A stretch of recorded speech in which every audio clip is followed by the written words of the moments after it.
Hey guys, how's it going? It is S2G and welcome to episode number 11 of my Bournemouth career mode series. If you guys could smash out 50 likes again, that would be just awesome. Also subscribe if you haven't subscribed already and follow me on Twitter to stay updated with the channel. Now let's get started off with this video. And as you can see, the league table right here, we are in first position yet.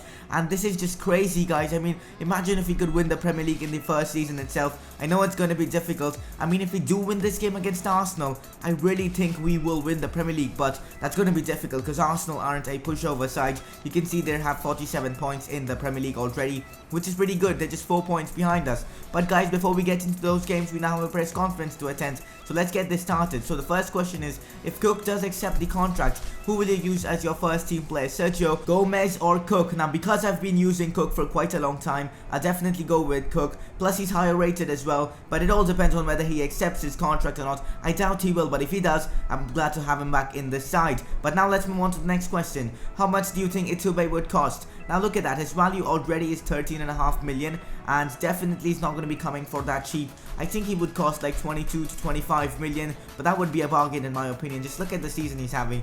20 games played, 10 goals and 2 assists, an average rating of like 7.1 and 7.2. That's actually pretty good. His stats are pretty amazing as well. I haven't trained him at all this season. He's gone up by 2 on his own, which is pretty good to see, but not good for us because he'll be more expensive then. But that's it for this press conference. If you guys have any more questions, do leave them down in the comment section below. Now let's get into our first game of this episode, which is against Arsenal. This is the team I'm going with. It's a very strong team. Cook is back in the side. Let's see how he plays. He obviously did tell me that his performances won't be affected by all these contract issues, so hopefully that is not the case, and he does play well. But they had the first chance of this game, Ramsey with the shot, but Borussia, who's been on fine form this season, makes a very good save. Now we have a chance here. Gradel puts the ball into Will Hughes. It's Will Hughes now. It's still Will Hughes. He can't run past that play. He doesn't have the pace to do so. Decides to pass it back to Gradel, whose shot wasn't that great, but a decent attempt nonetheless. Now a chance here for us again. It's a corner. 58 minutes gone. Gradel puts it into Dele Alli. Dele Alli smashes the ball into the back of the net. What a goal from Dele Alli. That was an extraordinary strike from Dele Alli.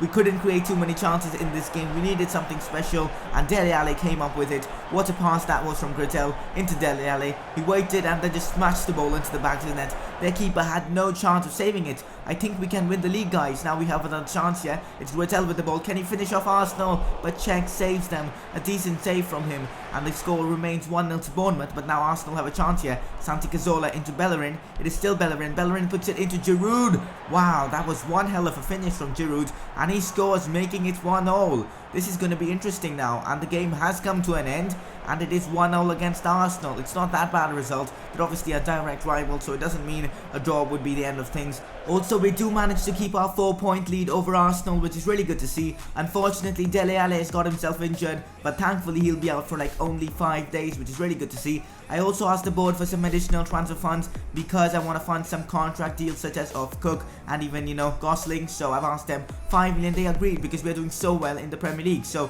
first of all, let's offer Gosling a new contract. 40 grand a week. I think that's not bad. I mean, he's been playing pretty well whenever he's been asked to play. An important first team player should do the trick. Let's offer Cook a contract and hopefully he'll accept it. I mean, if he doesn't, he will leave next season, but if he does, he'll stay, and we'll probably, not tell anybody, because then Tilman Distan will leave in the next season. So that's my plan. But as you can see, guys, Steve Cook has accepted the new contract offer. I wasn't expecting it, but he did accept it, which is pretty awesome. Now our defense looks really awesome. We have good players like Liam Moore, Sergio Gomez, and even now Steve Cook, so it's really good to see. But anyways, let's get into our second game of this episode, which is against Stoke City. Stoke City are a side that I always found difficult to play against because of their defensive mentality, but surprisingly they had the first chance of this game. Shaqiri put the ball into Diouf, whose header is saved by Borussia. Good save from him. 14 minutes gone. It is still 0-0. Now a chance here for Stoke again. We haven't really created much in this game. Shaqiri puts the ball in. Mark Muniesa with the header. The former Barca man couldn't score there, but Borussia makes a very good save there. Now a chance here for us. Will Hughes puts the ball into Ryan Gold here.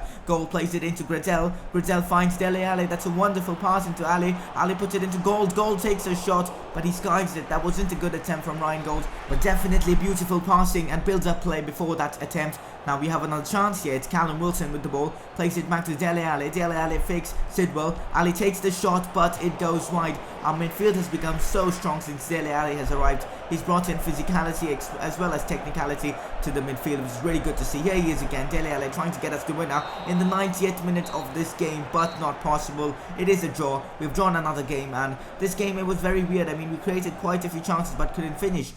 But anyways guys, let's move on from that game. In the last episode, we set up our youth academy and sent a scout to England. These are the players he's got scouted, but none of them seem good apart from this Mark Eastham guy. He's got a potential between 64 and 88, which isn't that great, but I'll still keep him, to maybe potentially scout, and if he's good, we'll sign him up, or else we'll just let him go. But anyways, let's move on to our next game of this episode, which is against Crystal Palace. Now, they're an interesting side to play because they have some decent players, but it's going to be a difficult game. Obviously, they have defined star skiller Borussia, who's going to be one hell of a player to defend against, but I still think we can win this game. We do have the first chance of this game again. It's Gradel with the ball. It is still Gradelia after passing it to Gold. Gold takes the shot, but Butland makes the save. 10 minutes gone. We had the first chance of this game. Things are looking pretty good, but now they have a chance here. It's the danger man, Borussia with the ball, puts in a decent cross in. Nobody could get there, but then Cook does manage to clear it ultimately. 15 minutes gone. It's 0-0 chances for both teams here. Wilson with the ball now, plays it back to Dele Alli. Ali takes the shot. Butland fumbles it. It falls to Gold, who takes the shot again, but it hits the post. He should have scored that. Madrid potentially could have scored on the rebound as well. Now a chance here again for Crystal Palace. It's the danger man, Borussia again, puts in a decent ball in. Braithwaite couldn't get his header. Mood can't clear it. The ball falls to Zaha again. It's still Zaha, yeah. Boruc makes the save. What a save that was from Boruc. When we need him the most, he makes the save. Now a chance here for us. Richie with the ball into Dele Alli. He passes it back to Sermon. Sermon shoots, and Sermon scores an absolute wonder goal. In this episode, we have scored like 2 wonder goals. One from Dele Alli against Arsenal, and now Sermon. Again, what a goal from Sermon that was. 85 minutes gone. Potentially the winner. Just look at that. Dele Alli just lays it off to Sermon, and that was one hell of a goal from Sermon. He doesn't play too many games, but when he plays well. But now here, Crystal Palace have a chance. We can't concede now. It's Delaney with the ball into Cabaye. Cabaye into Zaha. Zaha back to Delaney. That is beautiful football, and Crystal Palace bring them back in this game in the 90th minute. They do manage to get the equaliser, and unfortunately for us, that's how the game ends. We couldn't win a single game in this episode. All the games were a draw. That was really disappointing. We are going to be simming our next game of this episode. Hopefully we'll be able to win at least that one. But guys, we weren't able to win this game as well. We got a draw, 1-1 against Watford. Richie did get a goal for us in the late 88 minutes of that game, but really disappointing stuff. We couldn't win a single game in this episode, including this simmed game. So things aren't going well for us, but we are still league leaders, which is really awesome. We played the last 4 games and we drew every single one of them, and no team has been able to capitalize on that, which is really weird. But anyways, that's how this episode ends. Top of the league still, which is pretty awesome. Also, don't forget to leave your questions for the next episode's press conference. Juan Etobe has 10 goals this season, but he is overtaken now by Welbeck, so things are not going well for him. He's been on bad form lately, but in the next episode he could potentially pick up his form. We do face Spurs. That's going to be an interesting game. But that's it for this episode. Hope you guys have enjoyed this episode, and if you guys have, don't forget to drop a like on this video. Follow me on Twitter to stay updated with the channel. Also subscribe if you haven't subscribed already, and I will see you soon for the next episode of this series.